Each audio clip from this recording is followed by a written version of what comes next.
Hello. Today I'm going to be discussing Surely You're Joking, Mr. Feynman. Uh, this book is one that I've been talking about for a few weeks now, about wanting to get my hands on and read. And the prediction I made was correct. I said that when I finally get it, I'll probably read it in like a week. And I ended up finishing this book in 4 days, which is pretty good for me. So Richard Feynman is a physicist. He worked on the Manhattan Project during World War II with Oppenheimer. Also was a professor as well. And he's just a very sort of famous person in the realm of physics. Lots of people mention him, and I don't know, they're an inspiration for them. He's also kind of like known quite um he's known to have quite like this extravagant personality. Everyone says he's quite the character. So I was interested to read his book because it's been mentioned quite a few times in other things that I've been reading or listening to. So yeah, I was very excited to read it. I wasn't a huge fan of the cover, to be completely honest. I was like, maybe I should try to rebind it. Not that I know how to do that, but I don't know. As I continued reading it, it kind of grew on me a bit, and I'm not going to tear it apart just because I actually don't have the skills to do that, and I don't want to ruin a book. Um, but yeah, so first things first, when I read the first chapter of this and hated the writing so much that I then didn't read it for another week. I put it down. I was like, this is crap. Um, the writing when I first started reading it, I was like, this writing is so bad. This is like how I would write when I was, in intermediate school, like when I was like 11, 10 or 11. Like this writing is, I just couldn't, I was like, how are people reading this? It was so, uh, and it really just like made me not want to read it because I'm like, there are like it's like so many like four-word sentences one after another, and he wouldn't add detail to what he was saying. If he's using an example, he would say so and so and such, like he wasn't giving definite, like, thought out uh definitions and things like that. And I was like, it's almost as if it's like a transcription of him speaking. It sounds like he's just speaking. And then I reread the start, and it's like, um let's just see. The stories in this book were collected intermittently and informally during 7 years of enjoyable drumming with Richard Feynman. So, in fact, that is actually exactly what it is. And it says somewhere in here that the way that he spoke during these sort of like interview process hadn't been changed much in the writing of the book. So when I figured that out, and I was like, oh, that actually makes a lot of sense. It made reading it a bit more enjoyable because I could kind of just like picture it as like an interview happening. 1 second. Yeah, I could just imagine it as like a open dialogue. And that made it a bit easier, a bit more like um palatable. Because I was like, he's a physicist. There's no way that this is his quality of writing. Hello? Like, I know his world is maths, but surely he understands the concept of writing. But what I found most interesting, I would say, about this is the chapters where he discusses the Manhattan Project, and like working at Los Alamos, with Oppenheimer and all these physicists on the atom bomb. Um, it just sort of like coincides with a few other things that I've been sort of reading and interested in this past like few months. Especially because he features quite like a fair amount in the Oppenheimer movie, and it's kind of interesting to know about him, see him portrayed in this movie, and then read deeper into like who he is. And then if I ever rewatch that movie, I'd be like, wait, I like know that guy. I sort of know his vibe. Um, it's just something that's interesting to me. Um, so, uh, what what was like I don't want to keep saying interesting. What was kind of shocking to me, I guess, is that there wasn't really he didn't really speak much at all about sort of the outcome of dropping the atom bombs in Japan, and like that the consequence on his psyche. Maybe the fact that he didn't mention it shows that it didn't have that much of an impact on him. Um, Obviously, we know from the Oppenheimer movie that it did have a large effect on Oppenheimer, and in um Freeman Dyson's book From Euros to Guy, he kind of discussed Oppenheimer and was like, yeah, after the bomb was dropped, he kind of like he didn't do a lot of like public lectures, and if he did, he did not speak anything about the bombs or anything. And maybe it's a bit a similar thing with Richard Feynman, where he wanted to focus more on other things than the bomb dropping, which I guess, if you're like a huge cause in this mass destruction, it's like maybe you want to like mentally distance yourself from that reality. I don't know. I've never done anything to that extent, so I can't really judge. Um, so that was definitely really interesting. I think another thing is his sense of adventure in a way, like the openness he has to life in a way. Um, for example, there was a part where he was like, I feel like I should be more traveled. Like, I would like to travel. Where should I travel to? Maybe South America. And he ultimately decided on Brazil, and he learnt Portuguese to go. And then he already wanted to go to Brazil. This was after the Manhattan Project. And then like a university in Brazil was like, "Well, we'd love for you to like lecture here and teach here." And he ended up uh he went there for a bit and then came back, and then he ended up going back there for a year as well. And I think really what I am is quite jealous that like he could choose anywhere in the planet really to go, and he would be able to find work or not work and still be able to like sustain himself financially, and just be able to do that. I think that is something I'm very envious of. I'm more in like an opposite position where I so deeply want to travel, but the finance is just not there. It's not possible at all. I deeply want to go to Switzerland and see the Swiss Alps. But from New Zealand, the plane ticket alone is $2,500. It's like that's not even anywhere near doable at all. Um, and so I think there was a bit of jealousy I was reading went up while I was reading this, because it's like I just wish I lived in his world where you can just decide, oh yeah, I'm not actually that traveled. Maybe I should probably get onto that. Where it's like you can just decide to do that, and you can make it happen, and the work follows you, or you don't have to work. Um, so there was that where it was just like a bit of like a disconnect in realities where the world is so open to him. Whereas nowadays it feels like things are quite closed, for financial reasons. Uh, but just in other ways, he seems very open to the world. Like he let adventures kind of like flow.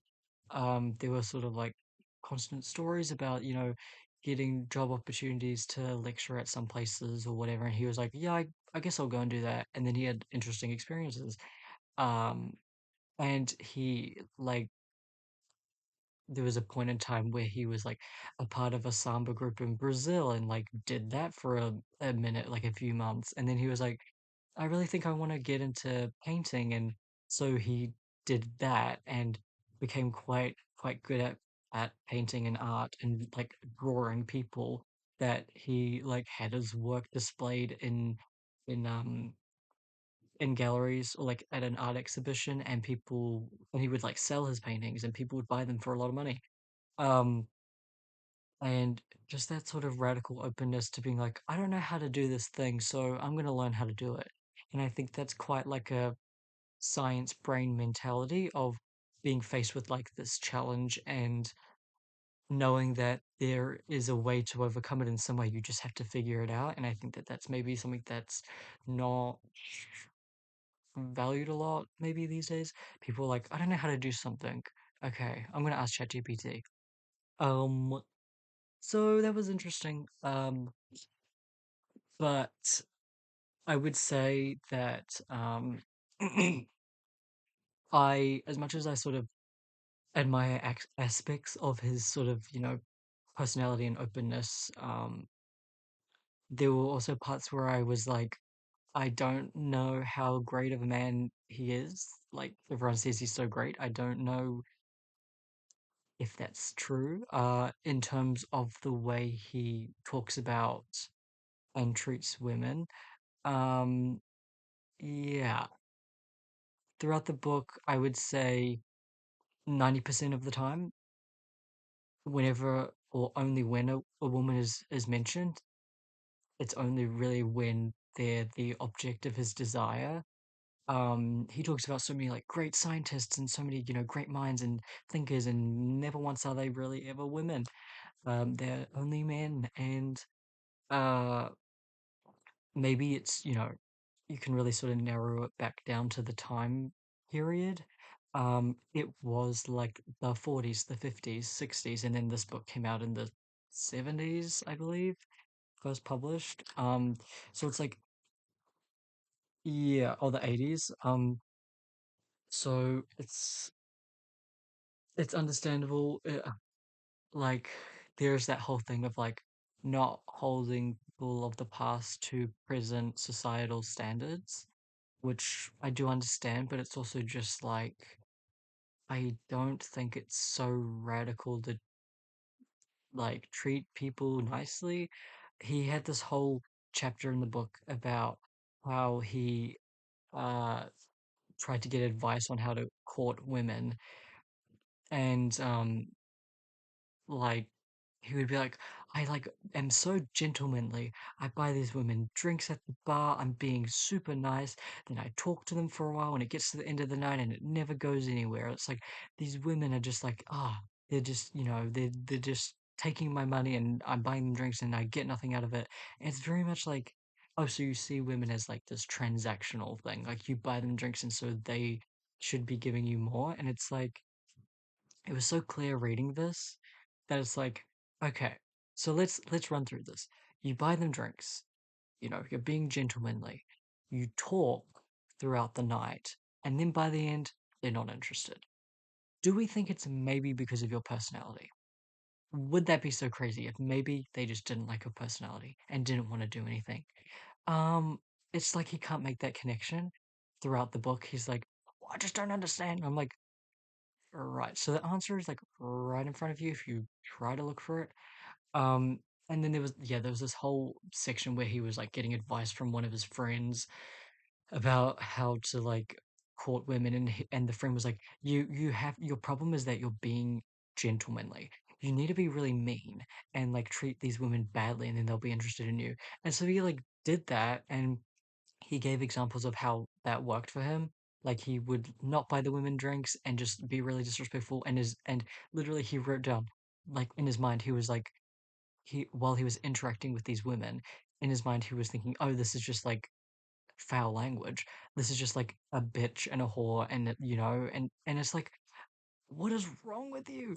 Um and so I really didn't like that. It's like, actually, I don't think what we need is men to be treating women worse. I think we actually have enough really awful men in the world, treating women awfully. I don't think that being like that is, I don't know. And even then, it's like women don't women don't owe you anything. Even if you buy them a drink, that's your decision to buy them a drink. Like they don't owe you anything after that. I don't know. And so I just have very different opinions about how to treat people just generally. Um, and so it's very much like, can be said it's like probably, of its time, but it's just like there were moments where I was like, I just need to get through this freaking chapter because it's so gross. So I feel like it's almost like how people say, you shouldn't idolize politicians. You shouldn't, I don't know if you should really idolize a lot of scientists, because sometimes you can tell that, especially with like male scientists, you can tell that they're just like nerdy men that never have interacted with women in their life, and they've got so much like misogyny and like disdain towards women because I don't know, women don't like aren't like chasing them down the street being like, please let me sleep with you, and so. yeah, there were just a lot of moments where I was like, this is gross, actually. This is really gross. Um, but alas, that was part of the book for sure. A large part of it. Um, and yeah, I really I would say my favorite chapter would actually be the last one called Cargo Cult Science. And largely this is because it says in the footnote down the bottom, adapted from the Caltech uh commencement address given in 1974. So this chapter is more of like a written down, thought out speech, whereas a lot of the rest of the book is just sort of like kind of like a flow of thoughts, uh, like flow of consciousness or whatever you want to call it. So it's not the other chapters aren't really like detail oriented or maybe is spoken in the best way possible that you can say something. Whereas this chapter is very much like it seems like it's thought out because it's a speech. And he kind of, yeah, just talks about a lot to do with um, education and science and sort of the problems, the, the sort of foundations that need to be there in the learning of science to be able to admit when you're wrong about your findings or what you're trying to learn about in science. And it was quite similar to his essay that he wrote called The Value of Science, uh, which I really recommend that essay to read. It's not part of this book, it's like a separate thing. But you can find it on I think it's on like Internet Archive, or if you just look it up you'll be able to find like a PDF somewhere. um and it's with those things that really it that I would say is the most with what aligns with things I'm interested in at the minute in terms of education systems, um, and just like the humility you need to have to be a scientist to say, this is the conclusion I've come to right now with the information that I have. And when people come and debate it and say this is wrong for ABCD reasons, you then sit and be like, no, you're right, I was wrong. And that's that. And then you continue to try to learn and find things out about the truths of the universe. Um, so I really love that chapter just because it kind of re-articulated the similar energy in that other essay that's sort of the first thing that I read about Richard Feynman, or the first thing I read of Richard Feynman's work. Um, but yeah, in terms of education, he talked about it a couple times just throughout the book. Like when he was a professor in Brazil, it was really interesting. I think it was in Brazil. I think so, somewhere, somewhere in another country. He was kind of talking about how they they aren't teaching science there. I mean, technically on paper they are, but the learning is not happening because these students, they're not making connections, they're memorizing for tests. And he would sort of like go up to these students and kind of test them in a way and be like, um, he the students are learning how to answer specific questions. So he would ask them like a question they know the answer to, and they would be able to answer it like word for word of what they needed to say to pass. And then he would ask the same question in sort of like this mixed up, jumbled way with maybe different words or, rewriting a sentence. And the students couldn't answer it. Like it was the exact same sort of means to an end, but the question was different. And he was like, no one is learning anything here. Like, and I just found that really interesting because it kind of just made me reflect a lot on my history with learning science in high school. Um, I said this a couple times, but I did science for like, I think it was the first 3 years, because in New Zealand you do 5 years of high school. Um, and then in my last 2 years, I dropped science and just went full force into the social sciences, so like history and geography, um, because those were what interested me the most, in English. And yeah, it made me reflect a lot on when I did do science because he was sort of discussing how like these students are learning from textbooks. They're and when the teacher is giving a lecture, they're writing every single thing that the teacher is saying down. And he was like, "Well, why are they doing that?" And it's because, and he asked one of the students, and they were like, "Oh, because what the lecturer is saying, that's going to be on the test." And they're not making connections, and like the synapses in their brains aren't like firing and connecting. They're just like regurgitating information.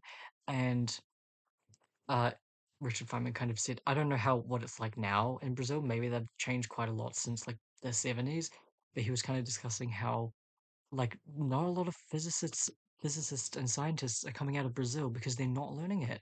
Like they're doing this this puppeteer show of learning, but they can't actually sort of say what they need to say or learn what they are actually pretending to learn in a way. And it's like it's just interesting because it's such like a deep rooted problem, right? It's not like students aren't working hard or students don't want to do it.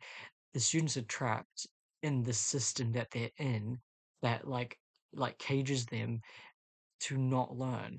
Um and that sort of yeah, it made me think a lot about my high school experience where I, you know, a lot of my experience, it did feel like I was just memorizing to do a test. I wasn't actually learning. Um, and that's that's why sort of reading nonfiction and these things after high school has been so like such like a flourishing of the mind because I'm actually making real world connections and doing all these things that I was meant to be doing in like a class environment, but in my own free time, and it feels like actually good and rewarding because I can think about things, period. Um, and so yeah, I've sort of had a bit of a similar experience in uni with certain classes where it's like I don't know how much learning is happening because of the system that I'm in. And so I don't know. I don't know. It's tricky. But but yeah, I just it was very sort of what's the word?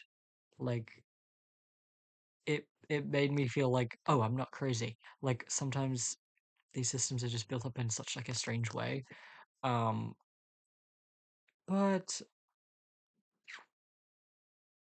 uh yeah. And he kind of had to do like um this end speech when he was leaving Brazil, like he was finishing his teaching there, and he had to sort of discuss what he learned and how they wanted to know like, oh, what do you think of the schools here? Um and he had to be sort of just brutally honest, like, hey guys, it's not looking good here, like you guys aren't learning.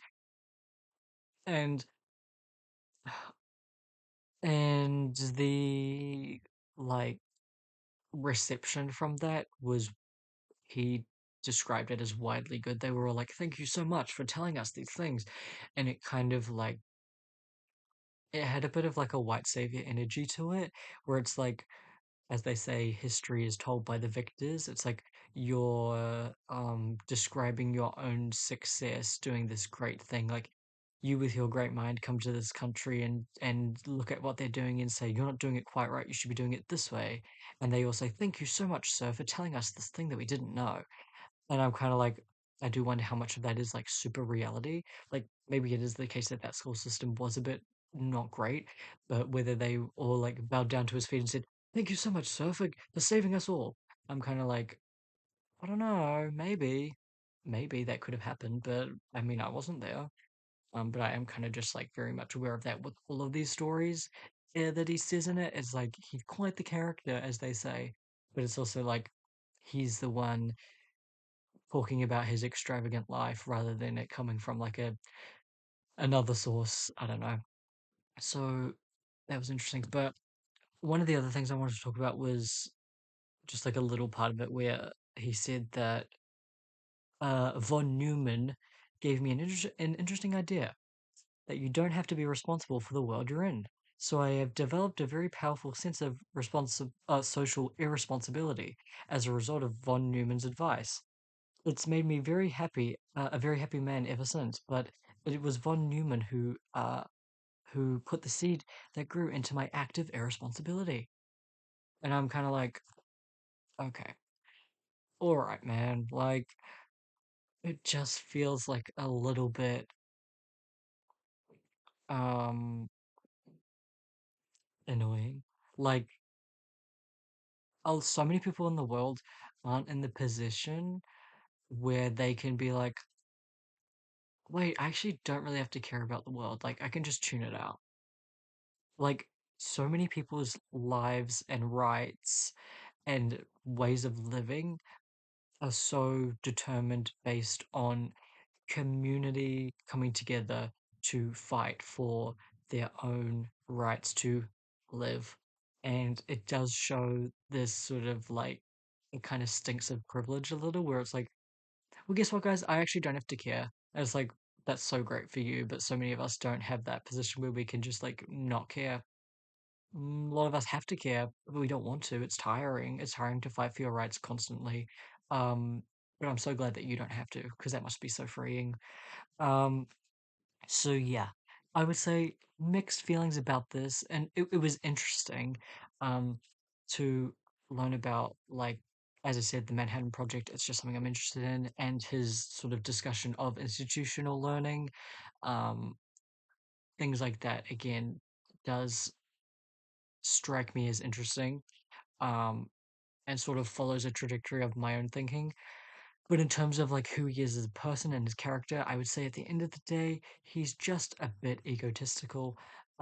And he's always like trying to challenge people and like, cheat the system a little in such a way, not like in a crazy way, but just sort of like mess with people.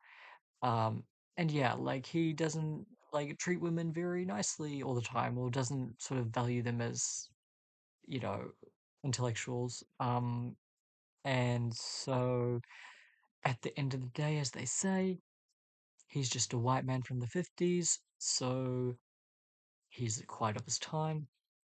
But alas, I suppose I would recommend the book. I mean, it's a very easy read because, as I said, it's just like pretty much a transcription of him speaking. So he never really sort of speaks in like a in such like a coded intellectual language that you have to like be like, what are you even saying? Like you're not talking speaking English, you're just saying big words to sound smart, which is something that I also value. Like, again, making knowledge accessible to people, that is good. But how much knowledge is in this book? I don't know. It's kind of more biographical, which I'm was generally not a huge fan of biographies, so I was maybe already at a disadvantage of maybe the potential to like the book. But again, I read it in like 4 days. It's a really easy read. You might be able to gain something from it. I don't know. I know I gained maybe some stuff. Um, but yeah, so that was that book. Um, and also an update on my classes for the next semester. I was in between. I was just thinking how I said in my last video, I was like, either I could do like maybe a more challenging class that's sort of maybe like based in history in some way, um, and really sort of challenge myself, or I could take an easier class that I know that I can absolutely pass, and then I can spend less time on it, so then I've got more time to read whatever I want to read and study outside of class. Ultimately, I did make the decision to go for maybe the harder option. I enrolled in a course for it's about like war and society. So my interest, unfortunately, a lot of men are like, I love reading about war. For me, that's not exactly the case. I'm not interested in like tanks and planes and these things. I don't really care, which a lot of men are like, I love planes. Um, For me, what interests me most about about war is the societal impact. Especially now, it's completely relevant with so many things happening in the world currently. And so it just felt like a class that I really think I can gain something from in terms of like I'm gaining a lot in my outside of class like reading and stuff, but this is like a structured course, so I'm thinking maybe that might also help. But in the past, I've sort of discussed about how, again, institutional learning, I don't know if it really works with my brain. So it's really gonna just be like a test run to see how it goes. I'm going in with a very open mind, and I really am like, I really want to work hard on it and like learn. But again, I find the structure of classes so tricky because we just have such little time to learn about so many things. And it's like you have to get this certain amount of work done in a week because next week there's even more work to do. And it's like I'm not diving deep enough into this week's work to form solid connections and like opinions to filter into my like essays and assessments. I just think I need a little bit more time on things before we move on, and that's not how tertiary education works. It's a sprint to the end, pretty much, because they decide that actually the semester is gonna just have 12 weeks in each semester. And I'm like, I'm paying so much money for no classes, basically. Anyway, that's another discussion. But yeah, I've got 1 week left on my semester break, and then semester two starts. So I'm gonna try to finish one more book before then, but we'll see if I can do it. But yes, that was surely you're joking, Mr. Feynman. Uh, and that's all I have to say.